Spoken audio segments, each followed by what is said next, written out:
Boa noite, meu querido. Vamos à história de hoje. Roma, apesar de grandiosa e poderosa, também tinha um lado curioso e muitas vezes excêntrico quando se tratava de suas leis. Você vive em uma cidade onde cada aspecto da vida parece controlado, e um dos pontos que mais chama a atenção são as regras que tentam domar os excessos do luxo. Imagine-se caminhando pelas ruas movimentadas do Fórum Romano, observando cidadãos ricamente vestidos, adornados com anéis de ouro e colares pesados. O contraste entre a pompa da elite e a simplicidade das classes mais baixas era gritante, e para os governantes isso representava não apenas desigualdade, mas também uma ameaça à estabilidade social. Daí surgem as chamadas leis suntuárias, criadas para conter o que consideravam exageros perigosos. Essas leis não eram apenas sobre roupas e joias, elas miravam diretamente o coração da cultura romana, os banquetes. Você se senta em um triclínio, rodeado de travessas cheias de javali, peixes exóticos e vinhos importados da Grécia. Mas, conforme as leis determinavam, não se poderia gastar mais que um valor específico com esses luxos em certos dias. O objetivo era claro: evitar que a elite ostentasse demais e provocasse tensões. Era uma tentativa de moralizar, de limitar a extravagância, mas também de reafirmar o poder do Estado sobre até mesmo o prazer da mesa. Uma das leis mais conhecidas foi a Lex Oppia, criada durante a Segunda Guerra Púnica, em 215 a.C. Ela proibia as mulheres de possuírem mais do que uma pequena quantidade de ouro, restringia o uso de roupas coloridas e até mesmo o direito de andar em carruagens dentro da cidade. A justificativa era de que, em tempos de crise, todos deveriam sacrificar, mas a medida caiu especialmente sobre as mulheres, vistas como responsáveis por propagar o luxo. Você imagina como deve ter sido estranho viver sob a constante vigilância de costumes, sabendo que até uma simples peça de roupa poderia ser vista como crime. E as restrições não paravam por aí. Outro exemplo foi a Lex Fania, de 161 a.C., que estabelecia quanto se podia gastar em um banquete: 100 asses em dias comuns, 300 em dias festivos e até 1000 em dias especiais. Isso equivalia a limitar o número de pratos e a qualidade dos ingredientes. Você percebe que, na prática, muitos burlavam as regras, escondendo comidas caras ou trocando ingredientes discretamente. O Senado, no entanto, acreditava que controlar a mesa era controlar também o espírito da população. Mas essas leis tinham um efeito curioso: longe de acabar com o luxo, acabavam transformando a exibição em algo ainda mais engenhoso. Os anfitriões inventavam formas discretas de mostrar status. Você ouve relatos de jantares secretos, onde iguarias proibidas eram servidas de forma quase clandestina, como se fosse uma conspiração contra o próprio Estado. O vinho grego, por exemplo, era tão desejado que, apesar das restrições, circulava em quantidades enormes entre os mais ricos. A resistência popular também se fez ouvir. No caso da Lex Oppia, as mulheres de Roma protestaram em massa, indo às ruas pedir a revogação da lei. E conseguiram. Em 195 a.C., a norma foi abolida, mostrando que até mesmo o Senado tinha limites diante da pressão social. Você pode imaginar a cena: uma multidão de mulheres ocupando as vias da cidade, argumentando que mereciam ter o direito de usar o que quisessem. Apesar das tentativas, o luxo nunca deixou de ser uma marca de Roma. Os generais vitoriosos exibiam suas conquistas em desfiles com ouro, animais exóticos e tecidos raros. A cada expansão territorial, novos bens chegavam à cidade, tornando impossível controlar completamente a febre do consumo. O Estado, entretanto, continuava insistindo, promulgando leis atrás de leis, como se pudesse, por decreto, domar o desejo humano pela ostentação. Você percebe que, na verdade, essas leis dizem mais sobre o medo da elite dirigente do que sobre os hábitos da população. O Senado temia que o excesso de luxo enfraquecesse a moral romana, transformando cidadãos disciplinados em indivíduos decadentes. O exemplo grego estava sempre na mente. Para os romanos, a Grécia havia caído em parte pela sua entrega ao prazer. Eles não queriam repetir esse caminho. Ainda assim, as contradições se acumulavam. O próprio Júlio César, em 46 a.C., aprovou uma nova lei suntuária, a Lex Julia, que restringia novamente o número de convidados em jantares e os gastos permitidos. No entanto, César era conhecido por sua vida luxuosa e pelas festas grandiosas que organizava. Era como se a lei servisse apenas para o povo comum, enquanto os poderosos continuavam a se banquetear sem limites. A ironia maior é que Roma, mesmo com toda essa tentativa de repressão, ficou conhecida como uma civilização de excessos. Os banquetes com dezenas de pratos, as fontes de vinho, os mosaicos luxuosos nas casas da elite, tudo isso continuou crescendo. A cada geração, novas normas eram criadas, mas também novas formas de contorná-las. Ao caminhar pelas ruínas romanas hoje, você ainda consegue sentir a presença dessas tensões. Os mosaicos que enfeitam as vilas mostram cenas de banquetes grandiosos, quase como um desafio às antigas proibições. Era impossível arrancar o desejo humano pela beleza, pela ostentação, pelo prazer de mostrar conquistas. E assim, entre leis e festas, entre restrições e resistências, Roma seguiu seu caminho. Você se vê cercado por cidadãos que, apesar de temerem a censura, continuam encontrando maneiras de viver como desejam. E percebe que as leis suntuárias, mais do que controlar, acabaram revelando uma luta constante entre poder e liberdade, entre ordem e desejo. Agora, à medida que você se despede desse banquete imaginário e das restrições que o cercavam, o próximo passo te levará a um outro tipo de lei curiosa. Aquelas que não apenas controlavam o luxo, mas que chegavam ao ponto de impor até mesmo o casamento como um dever obrigatório.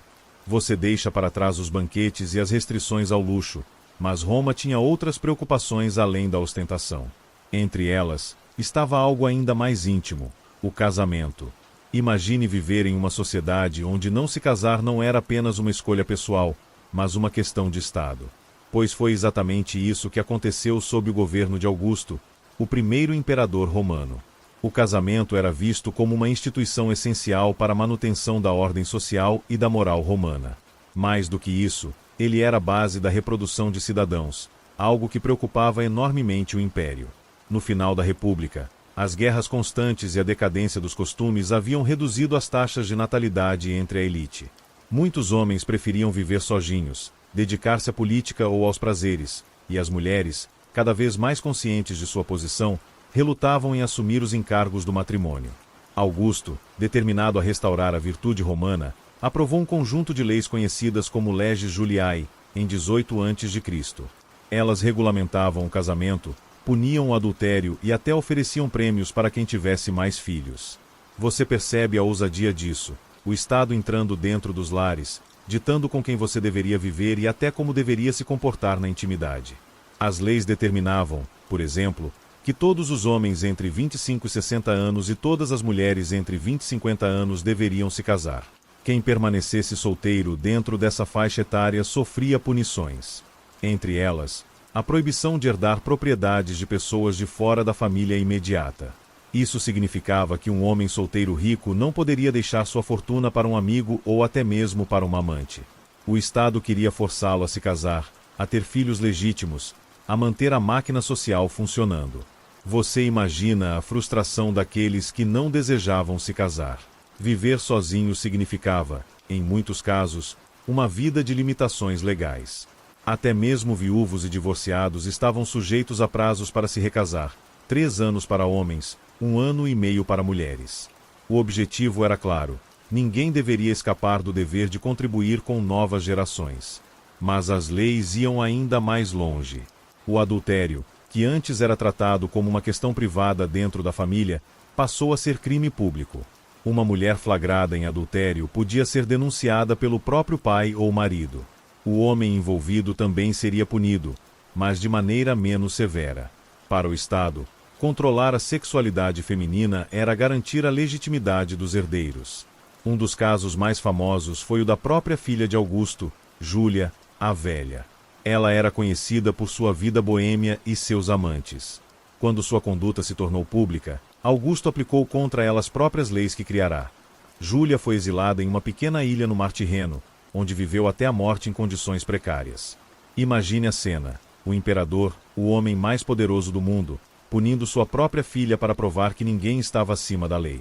Ainda assim, muitos romanos encontravam formas de resistir. Havia casamentos arranjados apenas para cumprir a lei, uniões sem vida conjugal real, e até casais que viviam separados, mas mantinham oficialmente o matrimônio. As punições não impediram o surgimento de relações clandestinas, e o adultério continuou sendo uma realidade, apenas mais perigosa. Por outro lado, aqueles que obedeciam às regras eram recompensados.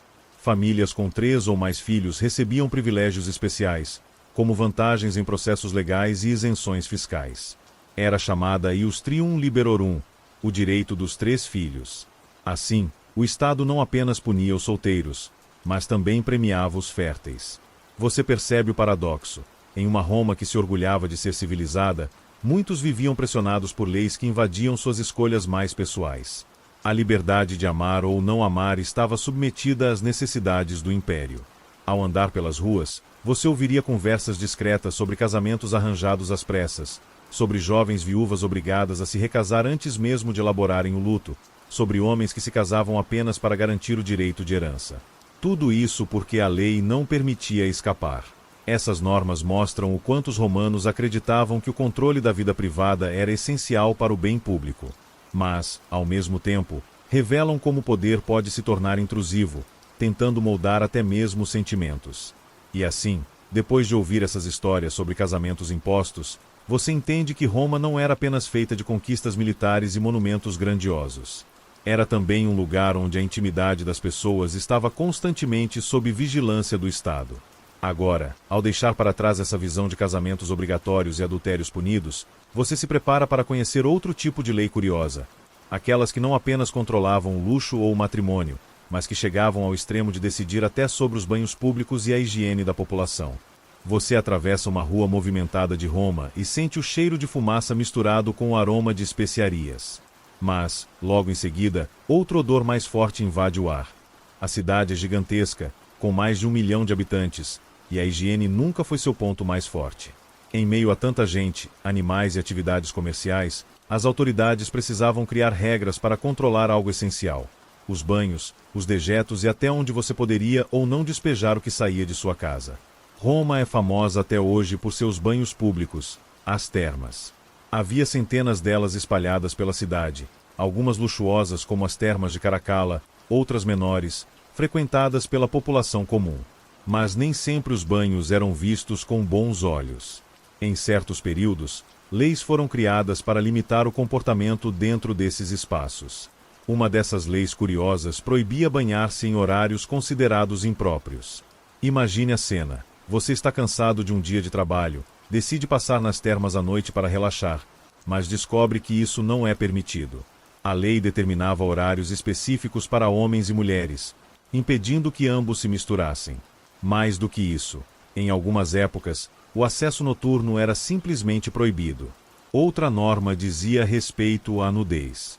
Embora as termas fossem lugares de convivência social, em determinadas fases da história romana a nudez completa passou a ser vista como falta de decoro.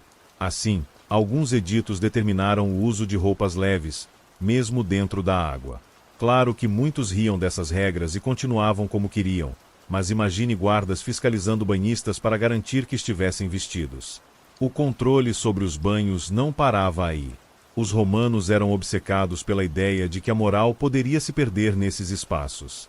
Afinal, homens e mulheres podiam se encontrar, conversas privadas surgiam, e até intrigas políticas nasciam nas piscinas quentes. Por isso, leis chegaram a limitar o número de pessoas em certos ambientes ou proibiam festas dentro das termas. Mas o lado mais estranho estava fora dos banhos.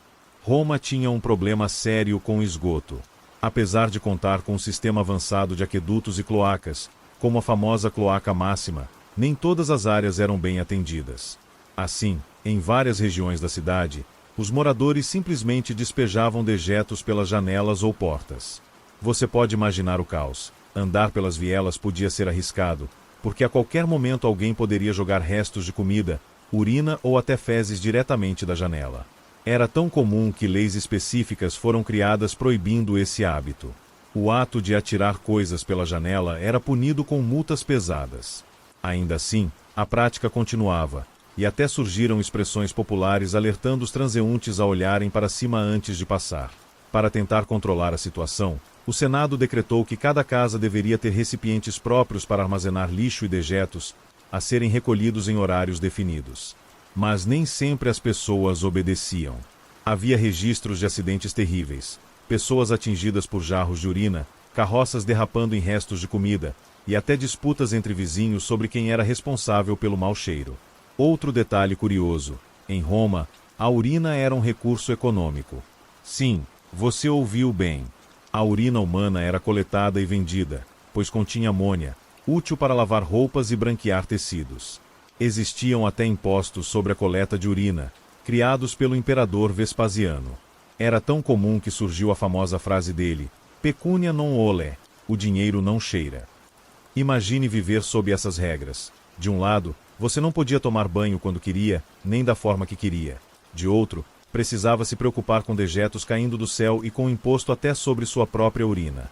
A vida urbana em Roma podia ser grandiosa e miserável ao mesmo tempo. Apesar das tentativas do governo, a sujeira permanecia uma constante. Muitos viajantes que vinham de fora se espantavam com os odores da cidade. E, para os romanos, a solução era criar mais leis, leis que nem sempre eram obedecidas, mas que revelam a tentativa de controlar o incontrolável. Aos poucos, você entende que essas regras de higiene não eram apenas sobre limpeza, mas sobre disciplina social.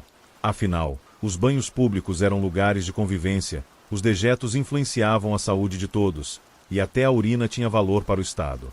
A ordem, em Roma, passava até pelas coisas mais íntimas e triviais.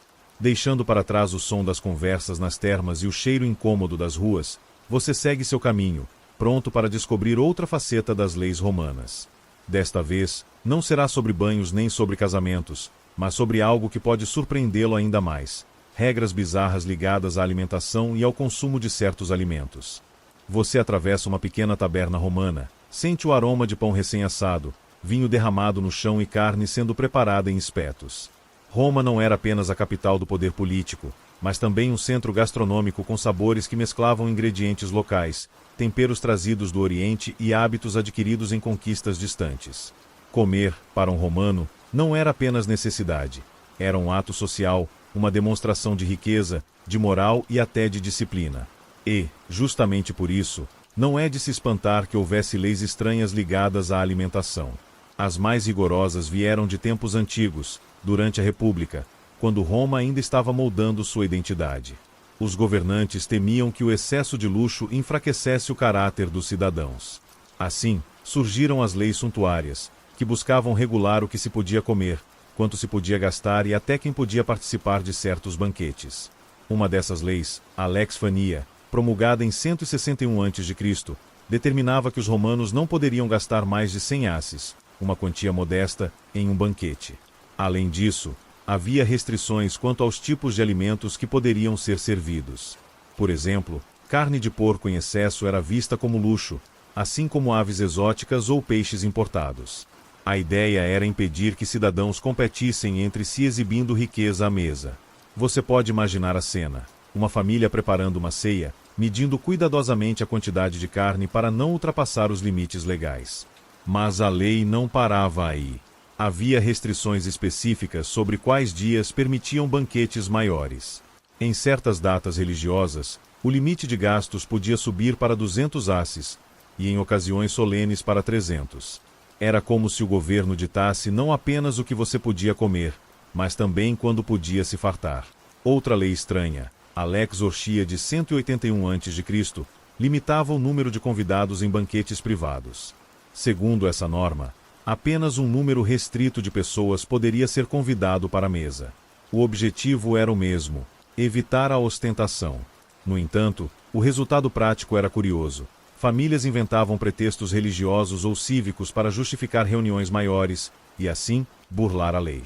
Você, caminhando nesse cenário, percebe que a relação entre comida e moral era profunda. Para os romanos, exagerar na mesa era sinal de corrupção moral. O Senado via os excessos gastronômicos como ameaça à disciplina que havia construído o poder de Roma. Mas, ironicamente, quanto mais leis surgiam, mais criativos se tornavam os cidadãos para contorná-las. Havia registros de romanos que organizavam banquetes discretos em vilas fora da cidade para escapar da fiscalização. Outros simplesmente escondiam alimentos proibidos ou os apresentavam como se fossem mais simples. Por exemplo, aves exóticas poderiam ser servidas em pequenos pedaços misturados a caldos para não parecer ostentação.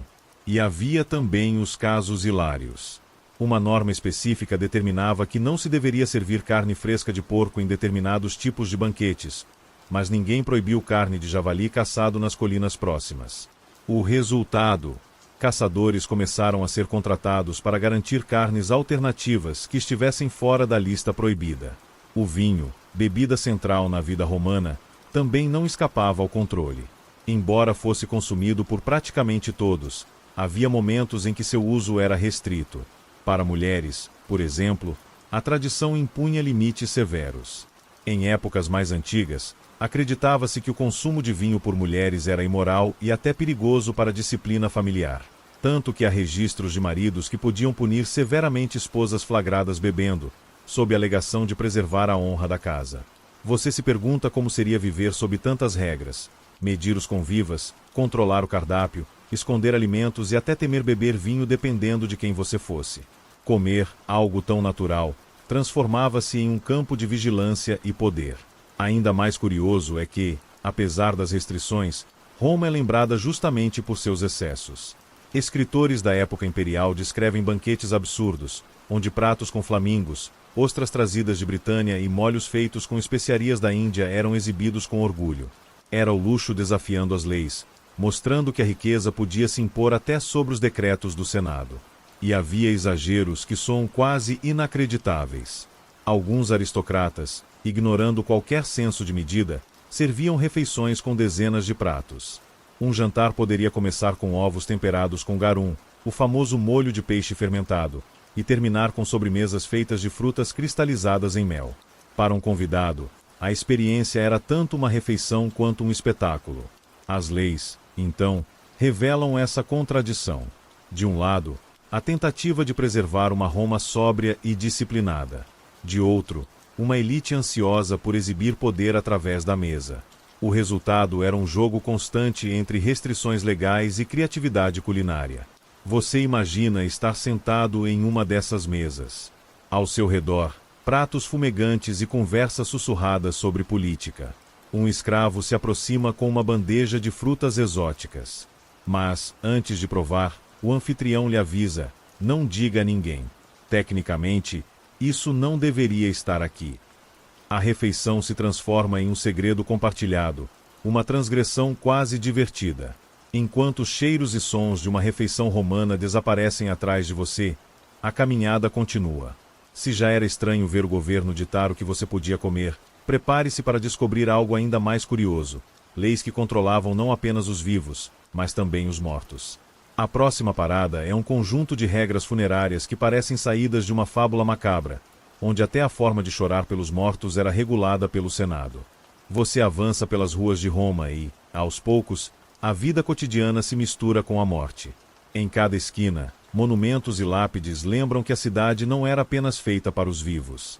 Os romanos tinham uma relação peculiar com os mortos, cheia de rituais, oferendas e, como não poderia deixar de ser, leis estranhas para regular até os funerais.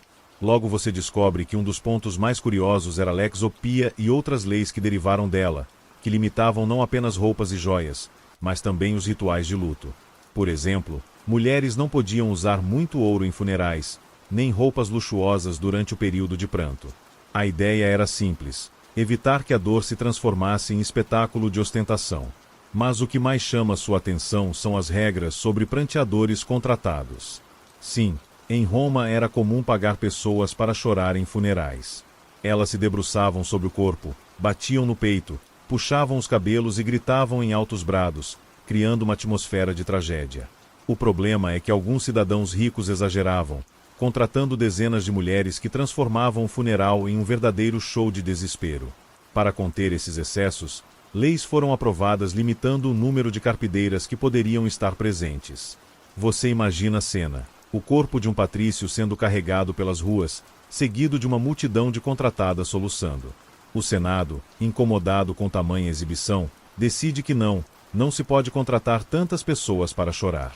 A dor, afinal, deveria ser controlada, medida e politicamente aceitável. Outro detalhe curioso diz respeito às oferendas de comida aos mortos. Era costume deixar pães, vinho e até carnes junto às sepulturas, para que os ancestrais pudessem, de algum modo, participar da refeição. Havia festivais inteiros dedicados a isso, como a parentalia, em que famílias se reuniam nos túmulos com piqueniques. Contudo, Leis restringiam o tipo e a quantidade de comida que poderia ser oferecida. O motivo? Evitar desperdício e também conter exageros entre famílias que usavam os mortos como pretexto para mostrar riqueza. Você se aproxima de um desses túmulos e vê restos de ovos, grãos e vinho derramado. Imagine que, em certas épocas, até os mortos eram alvo da vigilância estatal. Não se podia oferecer qualquer banquete a eles. Era como se Roma dissesse: nem os fantasmas precisam de luxo. E havia também proibições mais severas. Uma lei antiga determinava que não se podia enterrar corpos dentro dos limites da cidade. O motivo era prático e religioso: evitar doenças e manter a cidade pura. Assim, todos os cemitérios ficavam fora das muralhas, e qualquer tentativa de burlar essa regra podia resultar em punição. Isso significava que, se alguém importante morresse, o cortejo sempre precisava atravessar as ruas até o lado de fora, uma procissão que todos podiam ver. A própria geografia urbana lembrava constantemente os cidadãos de sua mortalidade. Você percebe como a morte, para os romanos, era também uma performance pública. Cada gesto era observado, julgado e, muitas vezes, regulado por lei. Até a forma de lamentar era controlada.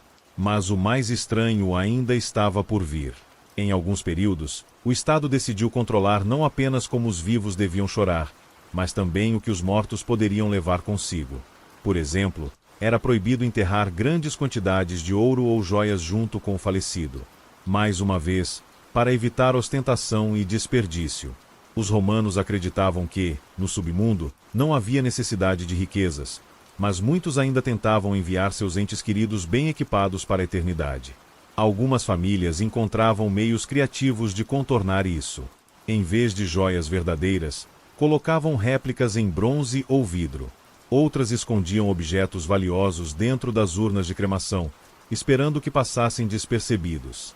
Era um jogo entre a lei e o desejo humano de manter tradições.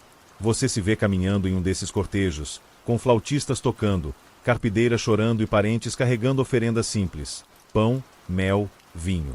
No ar, mistura-se o cheiro de flores e fumaça de incenso. Mas, ao mesmo tempo, paira a sombra da lei, lembrando que até na morte é preciso obedecer. O mais impressionante é notar como os romanos buscavam equilíbrio entre tradição, crença e política. Eles acreditavam que honrar os mortos era essencial para manter a pietas, a devoção familiar e religiosa. Mas, ao mesmo tempo, temiam que o excesso nos funerais enfraquecesse a moral da cidade. Assim, legislar sobre lágrimas, comida e ouro parecia, para eles, uma forma de proteger Roma. Você, como viajante nesse cenário, talvez se sinta desconfortável. Afinal, como pode a dor ser medida? Como pode o amor por um ente falecido ser limitado por normas?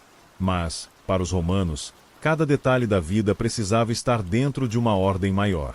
Até a morte. Enquanto deixa o cemitério para trás, você nota como Roma era obcecada pelo equilíbrio entre luxo e disciplina. Comer demais, beber demais, chorar demais ou gastar demais eram vistos como falhas morais. A lei se erguia, então, como um muro invisível tentando conter a natureza humana. O próximo passo dessa caminhada leva você a um mundo ainda mais intrigante: as leis que regulavam a vida privada dentro das casas romanas. Prepare-se para descobrir como até o modo de se casar, de amar e de ter filhos era cercado de regras que, vistas de hoje, parecem inacreditáveis. Ao atravessar as ruas movimentadas e deixar para trás os cortejos fúnebres e as regras sobre a morte, você se aproxima do coração da vida privada romana. A domus, a casa de uma família tradicional. É ali que você descobre outro conjunto fascinante de leis, aquelas que regulavam casamento, amor e descendência. Logo na entrada, você ouve falar de uma lei que mudou para sempre a vida das famílias. A Lex Julia de Maritandis Ordinibus, promulgada por Augusto. Essa lei tinha um objetivo claro: aumentar a taxa de natalidade entre as classes mais altas e garantir herdeiros legítimos para Roma. O imperador estava preocupado porque muitos cidadãos ricos preferiam permanecer solteiros ou não tinham filhos suficientes, o que colocava em risco a continuidade das linhagens. Assim, a lei estabelecia incentivos e punições. Homens e mulheres solteiros perdiam o direito a certas heranças, e aqueles que permaneciam sem filhos também eram prejudicados. Por outro lado, famílias com 3 ou mais filhos recebiam privilégios legais e até mesmo fiscais. Era como se o Estado dissesse: ame, case e procrie, ou sofra as consequências. Você se imagina, como cidadão romano, sendo pressionado a casar cedo. Se fosse homem, teria que escolher uma esposa que agradasse à sua família e ao Estado. Se fosse mulher, sentiria o peso ainda maior, o dever de gerar filhos, de preferência homens, para perpetuar o nome da família. Mas as leis não paravam aí. Existia também a Lex Papia Popapaeia, que reforçava essas regras e ia além. Ela punia o adultério com severidade. Para os homens, era mais tolerado, desde que não envolvesse mulheres casadas de famílias respeitáveis. Mas para as mulheres, o adultério era considerado crime gravíssimo. Imagine a cena: uma esposa pega em flagrante podia ser repudiada imediatamente, perder parte do dote e ainda ser exilada em uma ilha distante. O marido, em contrapartida, era até incentivado a denunciar a esposa adúltera, porque se não fizesse poderia ser acusado de cumplicidade. O adultério, em Roma, não era apenas uma falha moral, era uma questão política e jurídica. Você passeia pelo átrio de uma casa romana e percebe como cada detalhe da vida íntima era observado. Até mesmo os casamentos arranjados tinham base legal. Em muitos casos, o pai da família, o pater familias, tinha poder absoluto para decidir com quem os filhos se casariam. Para os romanos, o amor romântico não era prioridade. O que importava era a aliança entre famílias e a produção de descendentes legítimos. Ainda mais impressionante é notar que o casamento romano não exigia um ritual religioso fixo. Bastava a convivência contínua e o reconhecimento público da união. Mas, claro, o direito romano definia todas as consequências legais disso: dotes, heranças, guarda dos filhos. O amor era simples, mas os papéis jurídicos eram complexos. Outro detalhe curioso é que as leis também interferiam na vida sexual dos cidadãos. Augusto, em sua tentativa de fortalecer a moralidade, aprovou normas que condenavam práticas consideradas imorais ou luxuriosas demais. Não havia tribunais vasculhando quartos, mas havia uma atmosfera de vigilância coletiva. A moral sexual, assim como os banquetes ou os funerais, era um campo onde o Estado queria impor ordem. Mas nem tudo era repressão. Havia também benefícios claros para quem seguia as regras. Um casal com filhos, por exemplo, tinha prioridade em certas questões legais e sociais. Viúvos que se casassem novamente rapidamente eram bem vistos, pois significava que estavam contribuindo para o crescimento da população. Roma queria cidadãos férteis, disciplinados e obedientes. Você talvez ache estranho, vindo de uma sociedade em que o casamento é visto como escolha pessoal, encontrar um mundo onde casar e ter filhos era quase um dever cívico. Mas, para os romanos, era exatamente isso. Não se tratava apenas de amor ou família. Era uma questão de sobrevivência política do império. Ao mesmo tempo, é impossível não perceber as contradições. Muitos homens da elite mantinham amantes, escravas ou concubinas, práticas toleradas desde que não desrespeitassem outras famílias de status elevado. Já as mulheres, vigiadas com rigor, tinham muito menos liberdade. A balança era clara: moralidade para elas, permissões discretas para eles. E, ainda assim, algumas mulheres conseguiram driblar as restrições. Figuras históricas como Cláudia ou até mesmo Messalina, a famosa imperatriz do escândalo, mostram que a vida real escapava às leis. Os romanos criavam regras rígidas, mas a natureza humana encontrava brechas. Enquanto caminha por essa casa romana imaginária, você percebe que o casamento e a família eram vistos como pilares da ordem. O Estado legislava sobre sentimentos porque acreditava que cada união fortalecia ou enfraquecia Roma. Era um equilíbrio delicado entre afeto privado e dever público. Antes de sair, você ouve um detalhe final: até mesmo o divórcio era regulado. Mas, ao contrário do que se imagina, ele era relativamente fácil. Bastava declarar publicamente a separação. O escândalo vinha menos do ato em si e mais das consequências para alianças políticas e dotes.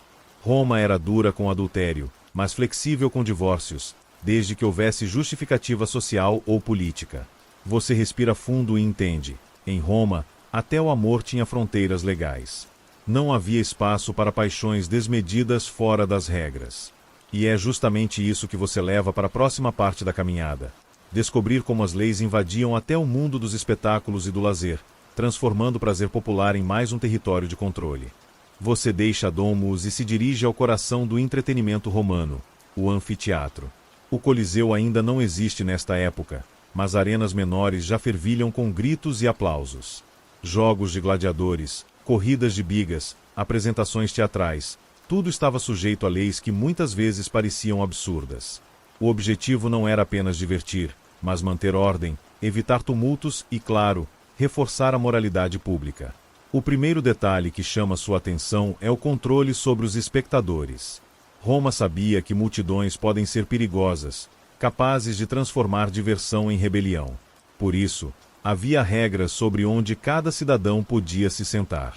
As classes mais baixas ficavam nas partes superiores. A elite tinha lugares privilegiados próximos da arena.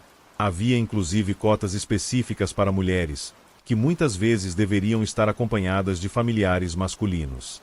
Imagine assistir a um combate sabendo que seu assento não era apenas questão de conforto, mas de lei. Mas não eram apenas as posições que importavam. Existiam normas sobre o comportamento do público. Gritos excessivos, insultos e até arremesso de objetos podiam ser punidos. Um cidadão que desrespeitasse essas regras arriscava ser multado ou expulso do evento. Em um lugar onde a paixão pelos gladiadores podia levar a tumultos, o controle estatal era rigoroso. Os próprios gladiadores também estavam sob regras específicas. Eles eram escravos, prisioneiros de guerra ou voluntários, mas não podiam simplesmente agir por conta própria. Cada luta tinha limites, armas, movimentos permitidos e até quem poderia ser ferido primeiro. O árbitro, chamado de editor, tinha autoridade máxima para aplicar punições imediatas a qualquer violação. Você observa a tensão. A vida de cada combatente depende de leis que determinam até como lutar. Além disso, leis regulavam os tipos de jogos que poderiam ser realizados em certos dias. Festas religiosas, por exemplo, exigiam que apenas combates simbólicos ou encenações fossem permitidos. Sangue real era restrito a eventos mais solenes, porque o Estado queria equilibrar espetáculo e devoção religiosa. É estranho imaginar que até o prazer sangrento fosse legislado, mas, em Roma, tudo precisava seguir um plano. Outro aspecto curioso é a regulamentação do lixo e restos dos espetáculos. Após as corridas de bigas ou gladiadores, pedaços de alimentos, restos de cordas, espadas quebradas e até animais mortos precisavam ser removidos rapidamente. O acúmulo de sujeira podia gerar doenças e tumultos. Algumas leis determinavam horários exatos para a limpeza e designavam funcionários específicos, a ediles, responsáveis por fiscalizar a execução. Você percebe que Roma, apesar de amar o espetáculo, temia suas consequências. Multidões descontroladas, ferimentos, desordem moral, tudo isso poderia surgir se não houvesse regras rigorosas. E a moralidade estava sempre no centro. Por exemplo, havia restrições sobre a participação de atores e músicos. Mulheres atuando em palcos eram vistas com desconfiança. Certas peças de teatro podiam ser censuradas se consideradas imorais ou excessivamente críticas ao Estado. Até o conteúdo das apresentações era legislado, refletindo a preocupação com os efeitos do entretenimento na mente pública. Os jogos também serviam como ferramenta de propaganda política. Imperadores e magistrados patrocinavam espetáculos para ganhar popularidade, mas, mesmo assim, leis limitavam os recursos que poderiam ser usados. Não se podia, por exemplo, financiar banquetes extravagantes para o público durante um evento sem autorização. A exibição de poder precisava ser controlada. Novamente, equilíbrio entre ostentação e disciplina. Você imagina a complexidade. Cidadãos vibrando com os combates, mas sob o olhar atento de magistrados e fiscais, todos atentos às leis que regulavam o comportamento e até o prazer. Cada grito, cada gesto, era observado e podia resultar em punição. O entretenimento, que parecia espontâneo, era, na verdade, um instrumento de controle social.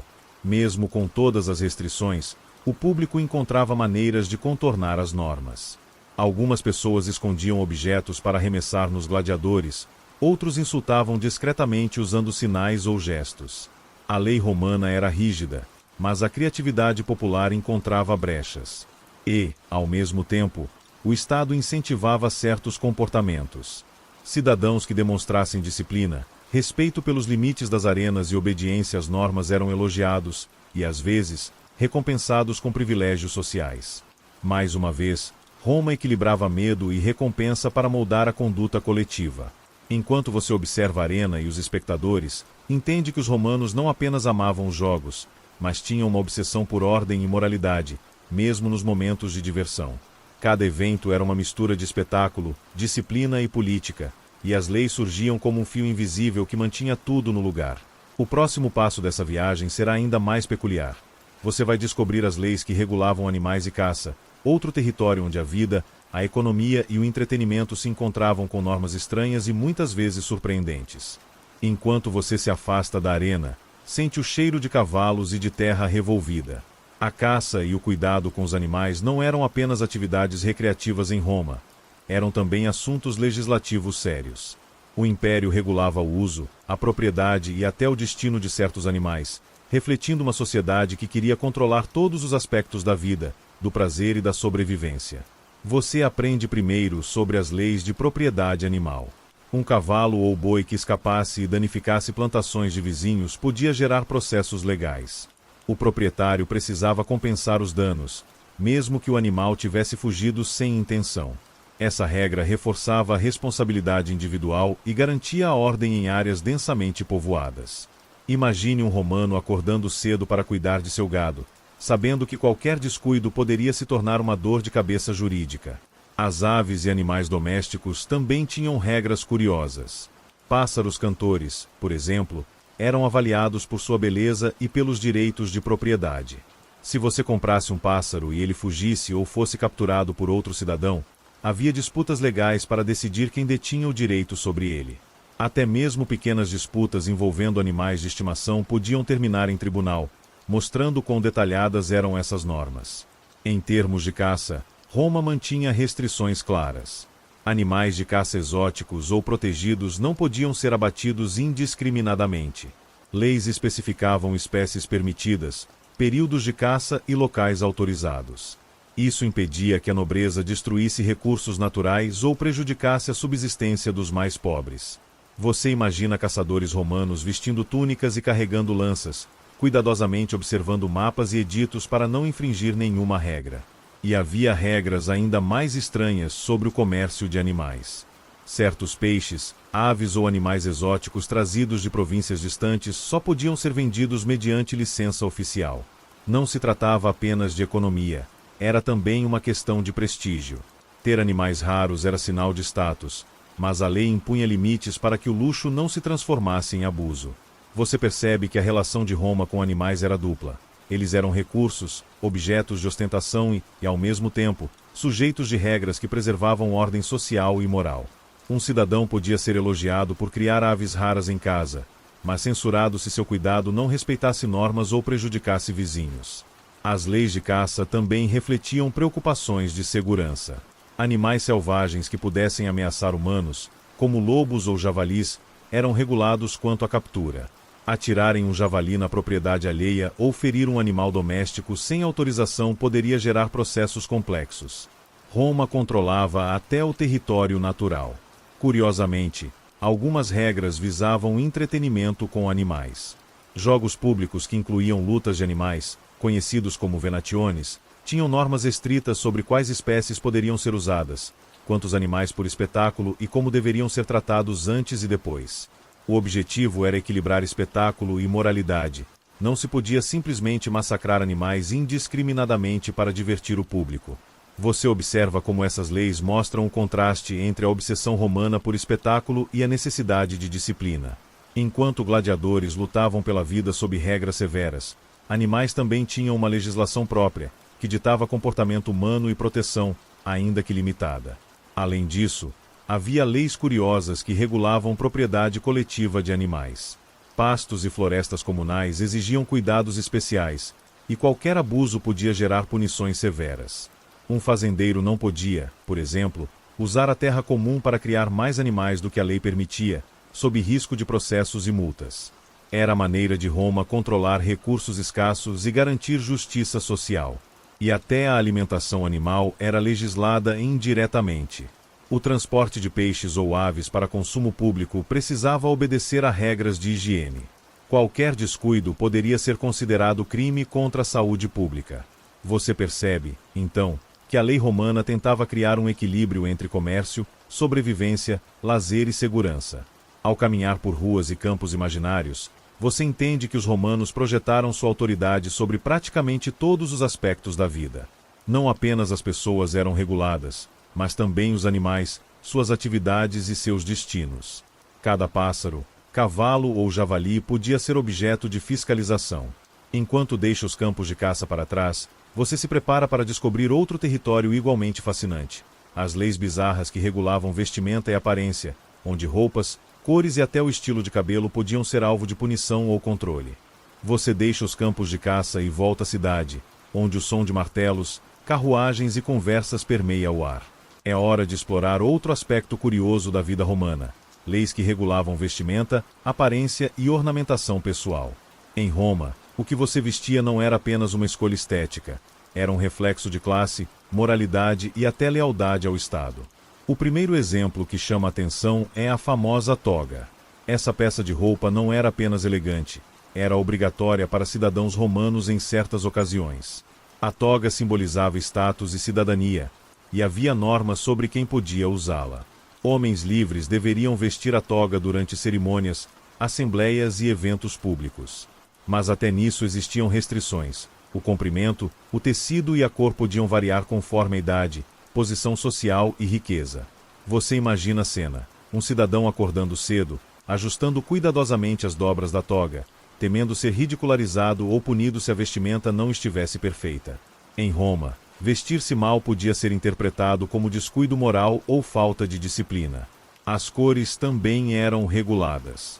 O púrpura, por exemplo, era reservado à elite, principalmente imperadores e senadores. Qualquer cidadão que se atrevesse a usar púrpura poderia ser punido. Era uma questão de prestígio e hierarquia. A roupa servia como marcador social, e a lei impedia que essa distinção fosse desrespeitada. Mulheres também estavam sujeitas a regras específicas.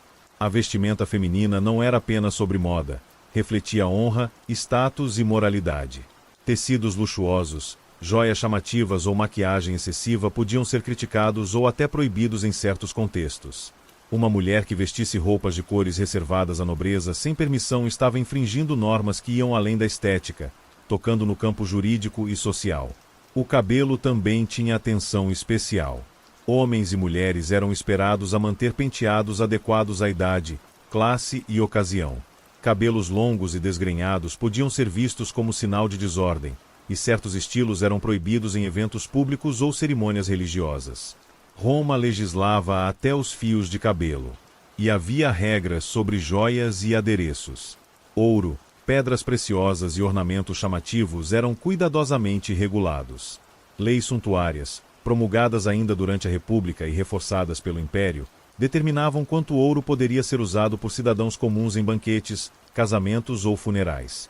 O objetivo era controlar a ostentação e manter o equilíbrio moral. Você se imagina observando uma festa em Roma, onde convidados ajustam delicadamente colares e pulseiras, medindo cada detalhe para não infringir nenhuma norma.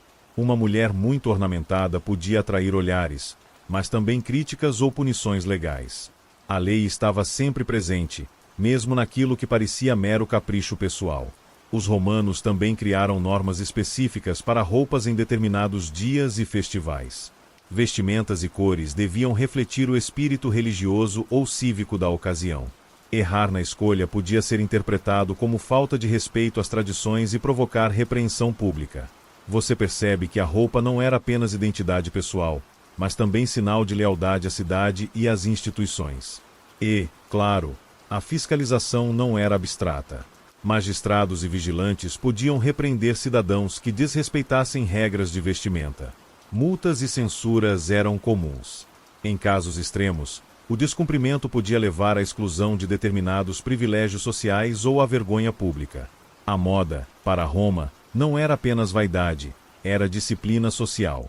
As leis também interferiam na atividade econômica ligada à roupa e beleza. Tecelagens, ourives e fabricantes de perfumes tinham limites sobre o que podiam produzir e vender. Produtos considerados excessivos ou destinados a pessoas fora de sua classe eram controlados. Era um sistema complexo, em que o comércio, a estética e a moral se entrelaçavam. Você observa que, Apesar de todas essas regras, muitas pessoas encontravam brechas. Mulheres e homens criativos combinavam tecidos, estilos e adereços de maneiras que permitiam expressar personalidade sem infringir a lei. Assim como em outras áreas da vida romana, a tensão entre lei e desejo pessoal gerava soluções engenhosas. O mais impressionante é que essas normas eram vistas como essenciais para a ordem moral e política. Roma acreditava que, se a aparência externa fosse desordenada, a mente e a alma também poderiam se corromper. Cada roupa, cada penteado, cada ornamento tinha um propósito simbólico e legal. Enquanto você caminha pelas ruas, percebe que a vestimenta era mais do que roupa, era linguagem, status e política. Ao olhar para cidadãos ajustando suas túnicas ou colares, entende que Roma legislava todos os aspectos da vida, da higiene à alimentação, do lazer à aparência. O próximo destino desta jornada levará você a explorar leis estranhas sobre transporte e movimento pela cidade, outro setor em que a disciplina se transformava em regulamento minucioso e às vezes surpreendente. Você se afasta das ruas movimentadas e observa como Roma se organizava para transporte e circulação. Na cidade, o movimento de pessoas e mercadorias não era deixado ao acaso. Havia leis detalhadas que regulavam desde o trânsito de carruagens até a presença de pedestres e animais nas vias públicas. Roma, afinal, não poderia tolerar caos em suas ruas estreitas e cheias de vida. A primeira lei que chama atenção é a Lex Iulia Municipalis, que impunha regras sobre carruagens e veículos. Carruagens pesadas só podiam circular em determinados horários, principalmente para não atrapalhar o comércio e o fluxo de pedestres. Você imagina um cidadão tentando atravessar a via sacra enquanto uma carruagem carregada de mercadoria se aproxima. A tensão era real e a lei existia para evitar acidentes. Mas não eram apenas as carruagens que tinham restrições. Animais de carga, bois, cavalos e mulas, também eram regulados. Existiam limites de peso e número de animais que podiam ser conduzidos juntos, especialmente próximo ao fórum. O objetivo era manter a ordem, impedir acidentes e reduzir danos às ruas pavimentadas. O transporte público, embora rudimentar, também estava sujeito a normas. Carros de aluguel ou liteiras usadas por cidadãos ricos tinham horários específicos e rotas determinadas. Violações poderiam gerar multas ou até confisco temporário do veículo. Você percebe que, mesmo em algo aparentemente simples como deslocar-se pela cidade, havia uma complexa rede de regras. Outra curiosidade é a regulação do comércio ambulante. Vendedores de frutas, pão, peixe ou roupas não podiam simplesmente ocupar qualquer espaço. Havia horários e locais específicos para cada tipo de produto. Alguns locais eram reservados a comerciantes registrados, enquanto outros eram fiscalizados quanto à higiene e ao peso das mercadorias. Isso também tinha relação direta com saúde pública, evitando doenças transmitidas por alimentos mal conservados. E as vias públicas. Elas não eram apenas ruas para caminhar. Havia regras que determinavam onde pedestres podiam andar, em que lado da rua deveriam circular e até limites de velocidade para carruagens. Imagine um cidadão tentando atravessar uma rua estreita enquanto uma fila de carruagens se aproxima. A lei estabelecia prioridades para evitar confrontos e acidentes. Curiosamente, havia normas que regulavam ruídos e barulhos nas vias. Carniceiros, construtores e músicos de rua precisavam respeitar horários, especialmente em bairros residenciais ou próximos de templos. Roma não queria que o barulho comprometesse o descanso, a oração ou a vida cívica. Cada som tinha um limite legal. O transporte também era regulado durante eventos públicos. Em dias de jogos ou festivais religiosos, certas ruas eram bloqueadas ou tinham horários restritos para carruagens. A multidão precisava se mover de maneira ordenada, evitando tumultos. É como se cada cidadão fosse parte de uma coreografia legal cuidadosamente planejada pelo Estado. Você observa que essas regras abrangiam infraestrutura urbana também. Pavimentação, calçadas e pontes tinham regulamentos específicos para suportar tráfego pesado e proteger pedestres. Magistrados e edis fiscalizavam a manutenção das ruas, impondo multas a proprietários de imóveis que não cuidassem de áreas próximas. Roma controlava não apenas o que você fazia, mas o espaço por onde você se movia. Além disso, havia leis curiosas sobre estacionamento de carruagens. Em determinadas áreas, era proibido deixar veículos parados à noite ou em locais de passagem estratégica. Quem desrespeitasse podia ver seu carro removido ou receber penalidades severas. Para os romanos, ruas bloqueadas eram sinônimo de desordem e perigo. E havia restrições que pareciam quase triviais, mas que demonstram atenção ao detalhe. Vendedores de comida não podiam estacionar suas barracas próximos a fontes públicas, e certos animais não podiam circular próximos a templos ou praças importantes. Cada norma tinha um motivo: segurança, higiene ou respeito à ordem cívica. Enquanto você caminha imaginando toda essa rede de regras, percebe como Roma buscava controlar o fluxo da vida urbana. Cada pessoa, animal ou veículo tinha seu lugar e seu horário. E se alguém ousasse ignorar as leis, poderia enfrentar multas, constrangimento público ou ações legais mais severas. No fundo, essas regras sobre transporte e circulação mostram como Roma tentava equilibrar liberdade individual com necessidade de ordem coletiva. A cidade precisava funcionar, e cada lei servia para garantir que, mesmo em meio ao caos aparente, a disciplina prevalecesse.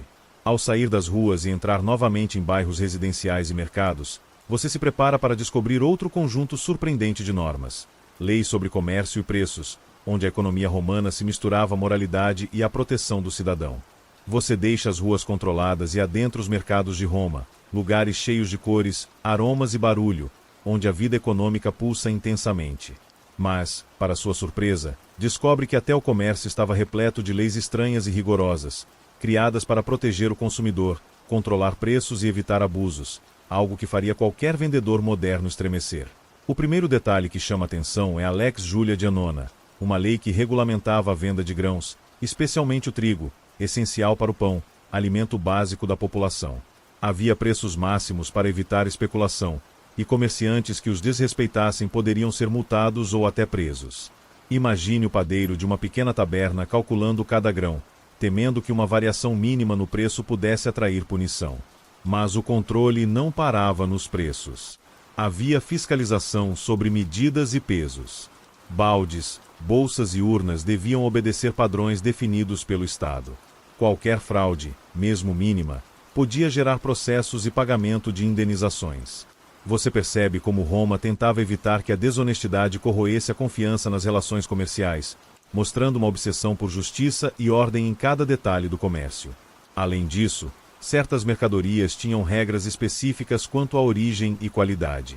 Vinhos, azeites, peixes e azeites importados eram verificados quanto à autenticidade.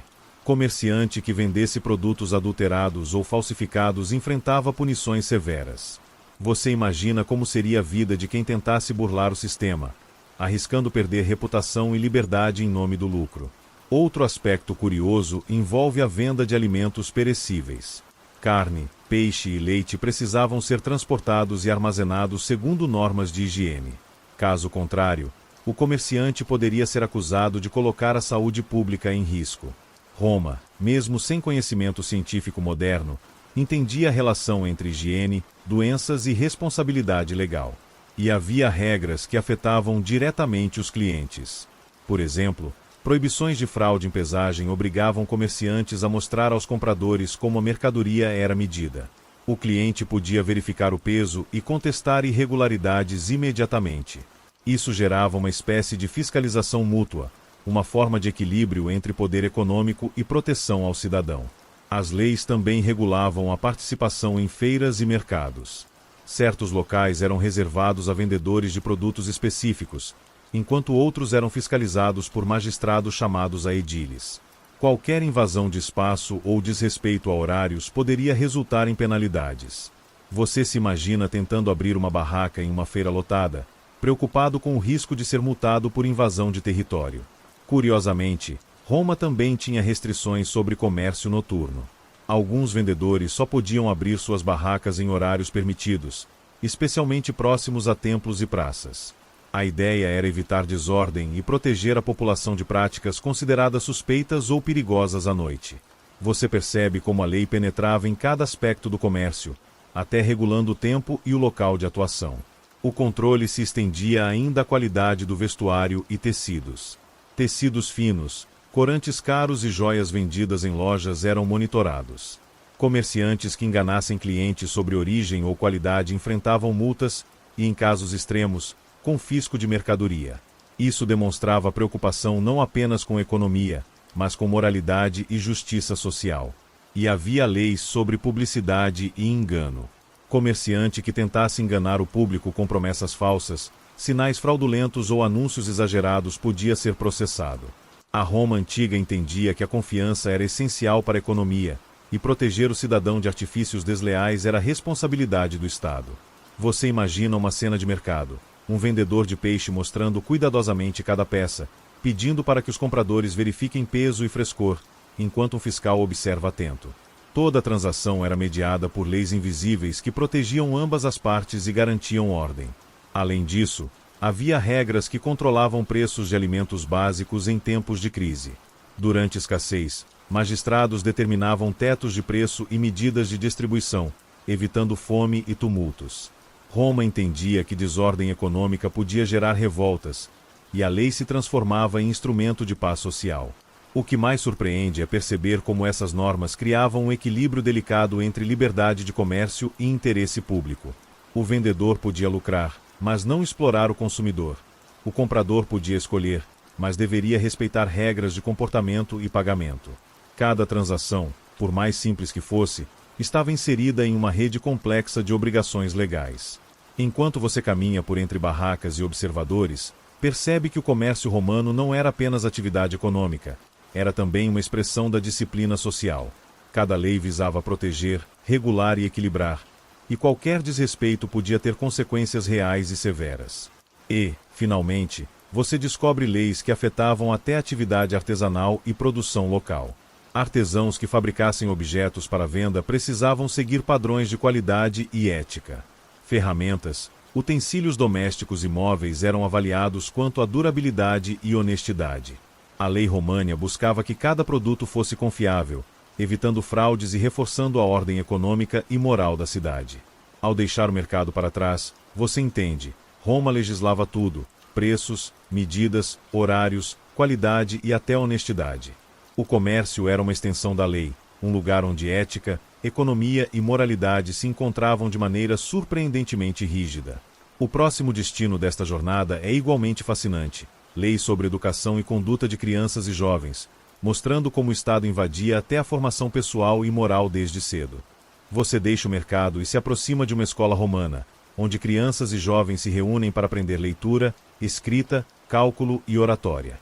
Mas o que chama atenção não é apenas o ensino em si, e sim o quanto a lei romana regulava a educação e a conduta de seus cidadãos desde cedo. Roma acreditava que formar um cidadão exemplar exigia disciplina, regras rígidas e supervisão legal, mesmo na infância. O primeiro ponto curioso é que os pais eram legalmente responsáveis pelo comportamento e educação dos filhos. O pater familias detinha poder absoluto sobre as crianças, mas também sobre sua formação moral. Havia leis que exigiam que crianças fossem educadas adequadamente para se tornarem cidadãos úteis e obedientes. Negligenciar ensino ou disciplina poderia ser interpretado como falha moral do pai ou tutor, gerando consequências jurídicas. Você observa que os mestres tinham obrigações legais claras. Professores eram contratados formalmente, e muitos contratos estipulavam regras rígidas sobre disciplina, métodos de ensino e punição.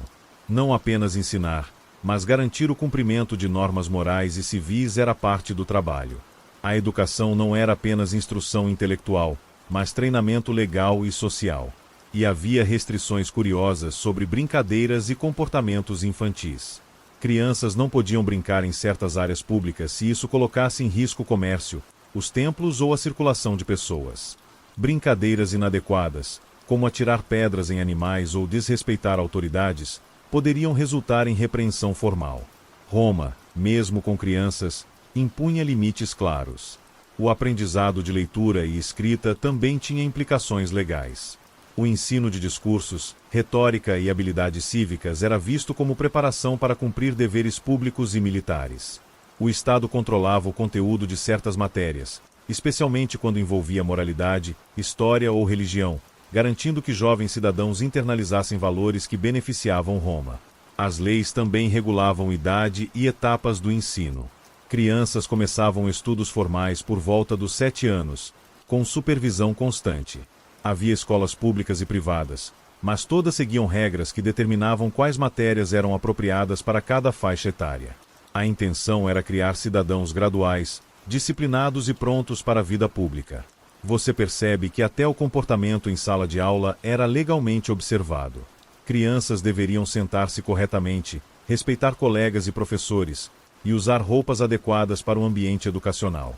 Qualquer desrespeito poderia gerar advertência ou punição, mostrando que a disciplina romana começava cedo. Além disso, havia leis que controlavam a influência de tutores estrangeiros. Mestres vindos de províncias ou outros países precisavam de autorização para ensinar em Roma, especialmente se trouxessem ideias filosóficas ou religiosas diferentes.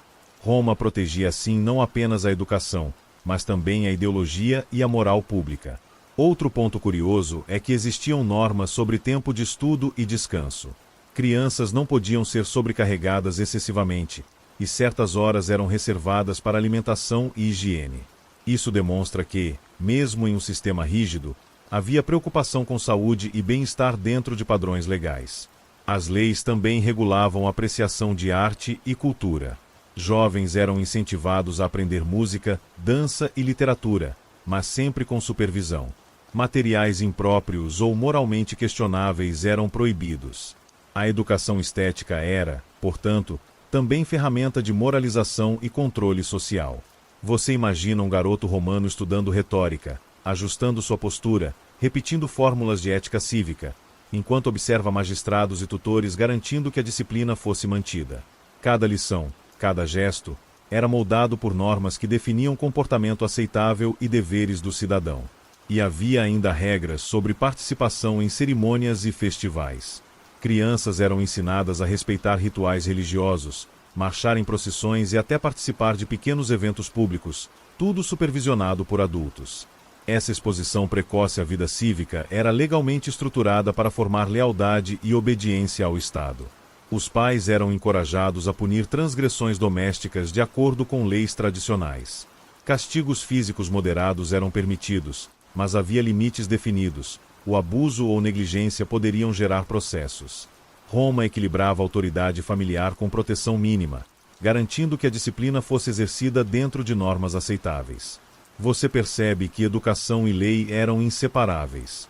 Roma não formava apenas indivíduos instruídos, mas cidadãos obedientes às normas e conscientes de seus deveres civis. Cada lição, desde contar moedas até recitar versos, tinha implicações legais e morais. Enquanto você deixa a escola para trás, entende que Roma, desde a infância, moldava cidadãos de maneira sistemática e legislativa, preparando-os para uma vida de disciplina, participação cívica e respeito às leis. O próximo capítulo desta jornada vai revelar leis sobre saúde e higiene, mostrando como Roma buscava controlar não apenas o comportamento moral e social, mas também o corpo humano e a limpeza pública. Você deixa a escola para trás e caminha pelas ruas movimentadas de Roma, sentindo o cheiro de pão recém-assado misturado ao perfume de flores e especiarias. Mas a cidade não se preocupava apenas com aparência, disciplina e comércio. Havia também uma legislação minuciosa sobre saúde e higiene, refletindo a obsessão romana por ordem e prevenção. Roma entendia que a limpeza não era apenas estética, mas também social e legalmente necessária. O primeiro detalhe que chama atenção é a regulação das fontes públicas e aquedutos. Água limpa era essencial, e leis proibiam poluir ou desperdiçar o fornecimento. Jogar lixo, restos de comida ou produtos químicos nos canais era crime, passível de multas severas. Você imagina cidadãos carregando água em ânforas, conscientes de que qualquer descuido poderia resultar em punição, e magistrados inspecionando as fontes regularmente. A limpeza das ruas também era legalmente obrigatória. Proprietários de imóveis tinham responsabilidade direta sobre calçadas e vias adjacentes. Lixo acumulado, fezes de animais ou entulho poderiam gerar advertências e multas. Havia funcionários públicos, chamados aediles, responsáveis por fiscalizar, garantir que sarjetas fossem limpas e que o esgoto fluísse corretamente. Roma sabia que desordem urbana poderia levar a doenças e tumultos. Banhos públicos, tão emblemáticos da vida romana, também estavam sujeitos a normas. As termas deviam manter higiene rigorosa, incluindo limpeza de piscinas e vestiários. Qualquer infração poderia gerar fechamento temporário ou punições aos administradores. Você imagina cidadãos relaxando após o trabalho, mas conscientes de que até seu banho estava cercado por leis de conduta e higiene. Outro ponto curioso envolve descarte de restos de comida e carcaças de animais. Comerciantes e residências tinham regras claras sobre armazenamento e remoção de lixo orgânico. O acúmulo inadequado não era apenas anti-higiênico, mas também ilegal. Roma entendia a relação direta entre sujeira e doenças, e a lei transformava a prevenção em obrigação civil. Além disso, havia regulamentações sobre animais domésticos e de trabalho no contexto da higiene. Cavalos, bois, cães e aves não podiam ser deixados soltos em áreas urbanas, nem produzir dejetos que poluíssem ruas ou áreas públicas. O descumprimento poderia gerar multas, responsabilidade civil e até prisão temporária para os donos. Você percebe como a saúde pública se transformava em uma questão legal, com normas detalhadas para proteger a coletividade. E havia leis curiosas sobre preparação e armazenamento de alimentos. Carnes, peixes e produtos lácteos tinham que ser vendidos frescos, armazenados de forma adequada e manipulados com cuidado. Comerciantes que negligenciassem essas regras poderiam enfrentar processos criminais por colocar em risco a saúde pública. Roma já entendia, de forma prática, que higiene era essencial para a sobrevivência da cidade. As leis também regulavam ferreiros e artesãos, especialmente aqueles que lidavam com utensílios usados na preparação de alimentos.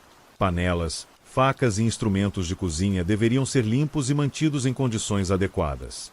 A contaminação ou negligência podia ser punida, mostrando como a lei penetrava nos detalhes mais íntimos da vida cotidiana. Você imagina a cena: um padeiro limpando cuidadosamente cada tábua, cada forno e cada ânfora de grãos, consciente de que o menor descuido poderia gerar processo, multa ou repreensão pública. Roma fazia da higiene uma obrigação legal, integrada ao cotidiano de todos. Além disso, havia regras sobre despejo de água suja e esgoto doméstico. Casas sem manutenção adequada ou que lançassem dejetos nas ruas poderiam ser multadas, e proprietários eram obrigados a reparar danos ou limpar áreas públicas. A rede de esgotos, embora primitiva, era regulada para evitar doenças e manter ordem urbana. Curiosamente, Roma também estabelecia normas sobre higiene pessoal. Banhos regulares, cuidado com vestimentas limpas e manutenção da aparência não eram apenas costumes sociais, mas esperados legalmente em determinados contextos, como cerimônias públicas e locais de trabalho. A lei incentivava cidadãos a manter corpo e mente saudáveis, reforçando disciplina e moralidade. Você observa que a legislação sobre saúde e higiene se estendia até a morte e sepultamento. Restos humanos e funerais eram regulados para evitar contaminação de áreas urbanas. Enterros próximos a residências eram proibidos, e crematórios ou cemitérios deveriam seguir normas específicas de distância e limpeza. Roma ligava a higiene à moralidade, ordem e segurança pública. E havia leis que controlavam remédios e tratamentos médicos. Farmacêuticos e médicos deveriam seguir normas sobre dosagens, armazenamento e venda de substâncias. Praticantes que negligenciassem regras colocavam a saúde pública em risco e podiam ser processados. Você percebe que mesmo o cuidado com o corpo estava profundamente inserido no sistema legal. Enquanto caminha, percebe que Roma não via a higiene como escolha individual, mas como responsabilidade coletiva, apoiada por uma complexa rede de leis e fiscalizações. Cada cidadão, comerciante ou artesão participava dessa rede, garantindo que a cidade permanecesse saudável, funcional e ordenada. O próximo capítulo desta jornada explorará leis bizarras sobre casamento, família e relações pessoais, revelando como Roma legislava não apenas comportamento público, mas também a intimidade e moralidade privada de seus cidadãos. Você se afasta das ruas limpas e entra agora no território mais íntimo de Roma: casamento, família e relações pessoais. Aqui, a lei romana se torna ainda mais surpreendente, porque não regula apenas transações ou aparência, mas aspectos profundamente pessoais da vida de cada cidadão. O Estado queria controlar quem podia se casar, como deveriam viver juntos e até quais comportamentos eram aceitáveis no lar. O primeiro ponto curioso é a Lex Julia de Maritandis Ordinibus, criada por Augusto, que incentivava o casamento e punia o celibato. A lei previa benefícios para casais que tivessem filhos e penalidades para os que permanecessem solteiros sem justificativa. Roma queria garantir não apenas a continuidade da população, mas também a moralidade e a ordem social. Você imagina jovens sendo pressionados por familiares e pela lei a casar-se cedo, como parte de seu dever cívico. E havia regras rigorosas sobre propriedade e dotes matrimoniais. Antes do casamento, cada parte deveria declarar bens e acordos financeiros. Leis definiam direitos de herança, administração do dote e responsabilidades econômicas de ambos os cônjuges. O objetivo era evitar conflitos, proteger mulheres e preservar a ordem patrimonial dentro das famílias. Além disso, a lei regulava proibições de casamento entre classes sociais. Patricianos e plebeus não podiam casar-se livremente sem autorização, refletindo a obsessão romana com hierarquia e status. O casamento não era apenas união afetiva, mas instrumento de política social e preservação de hierarquia. Você percebe como o ato íntimo de casar-se era, na verdade, um movimento estratégico e legal. As leis também cobriam comportamento conjugal. Adúlteros poderiam enfrentar punições severas, incluindo perda de direitos civis, multas ou até banimento social. A moralidade íntima era legislada, e a lei considerava que o desvio de conduta no lar ameaçava a ordem da cidade. Roma acreditava que a disciplina doméstica refletia diretamente na disciplina pública, e havia normas sobre filhos e educação familiar. Pais eram legalmente responsáveis pelo bem-estar, educação e moralidade de seus filhos. Negligenciar obrigações podia resultar em processos e penalidades. A lei assegurava que cada criança crescesse de acordo com padrões cívicos e éticos pré-determinados, garantindo cidadãos obedientes e produtivos. Você nota que a legislação também controlava divórcios e separações. Embora permitidos, eram regulados por normas rígidas. Divisão de bens, guarda de filhos e dotes eram supervisionados por magistrados. O objetivo era proteger a estabilidade social e financeira, evitando que conflitos privados se transformassem em desordem pública. Curiosamente, havia leis que proibiam relações interpessoais consideradas indecorosas, incluindo comportamentos escandalosos em público. Festas excessivamente libertinas, flertes indevidos ou relações fora do casamento poderiam resultar em repreensão legal. A moral pública, mais uma vez, se sobrepunha à privacidade individual. As leis romanas também abordavam adoção e herança, estabelecendo regras detalhadas sobre quem podia adotar, em quais circunstâncias e como os herdeiros deveriam ser protegidos. A adoção não era apenas um ato familiar. Era um instrumento legal que assegurava continuidade de nome, patrimônio e status social. Você observa que até os rituais matrimoniais e funerários tinham supervisão legal. Cerimônias deveriam seguir tradições específicas, horários e locais autorizados, para que fossem legítimas perante o Estado. Ignorar essas normas podia invalidar contratos, dotes e direitos familiares, mostrando como Roma controlava a intimidade com rigor administrativo. E havia regras sobre escravidão doméstica e relações de poder na família. Escravos eram parte do lar, mas sua gestão era regulada. Maus tratos ou negligência podiam gerar processos e punições, evidenciando preocupação com justiça e ordem, mesmo dentro do espaço privado. Você percebe que o casamento e a vida familiar em Roma eram uma extensão da lei, onde cada gesto, cada contrato, cada relação tinha uma dimensão legal. O Estado não apenas supervisionava a cidade, mas também invadia o lar, regulando moralidade, comportamento e patrimônio. Enquanto você caminha pelas residências silenciosas e jardins privados, percebe que essas leis sobre família conectam-se a tudo que viu antes: comércio, higiene, educação, transporte e aparência. A vida inteira do cidadão romano era moldada pela legislação. O próximo capítulo final desta jornada levará você a explorar leis bizarras sobre punições e justiça, mostrando o lado mais severo e às vezes absurdo da autoridade romana. Você se afasta das casas silenciosas e entra agora na esfera mais temida e rigorosa de Roma: as leis sobre punições e justiça. Aqui, a cidade revela seu lado mais severo e, por vezes, mais estranho. Roma não se contentava apenas em regular comércio, transporte, educação, higiene ou vida familiar. A lei também definia de forma minuciosa como cada transgressão deveria ser tratada, desde pequenas infrações até crimes graves. O primeiro ponto que chama atenção é a diversidade de punições para delitos comuns. Roubo, fraude, desrespeito a magistrados ou violação de regras urbanas podia resultar em multas, trabalhos forçados ou até punições físicas, dependendo da gravidade. Você imagina um cidadão sendo observado de perto por vigias ou fiscais, consciente de que qualquer erro poderia acarretar consequências legais severas. Mas nem todas as punições eram padronizadas. Algumas leis romanas impunham sanções peculiares e quase bizarras, refletindo a criatividade legal e o sentido de espetáculo que a justiça podia assumir. Por exemplo, delitos menores às vezes resultavam em obrigações públicas. O infrator tinha de declarar seu erro em praça pública, expondo-se à vergonha, algo que hoje poderia parecer teatral, mas que em Roma era legalmente eficaz. Outra curiosidade envolve a pena de morte e execuções públicas. Crimes graves como assassinato, traição ou conspiração política podiam levar à execução em locais públicos. Mas a lei detalhava não apenas o crime, mas como o castigo deveria ser aplicado, desde métodos específicos de enforcamento, crucificação ou decapitação, até a presença de testemunhas oficiais. A intenção era tanto punir quanto dissuadir potenciais transgressores. Você percebe que Roma também utilizava punições para controlar comportamento moral e social.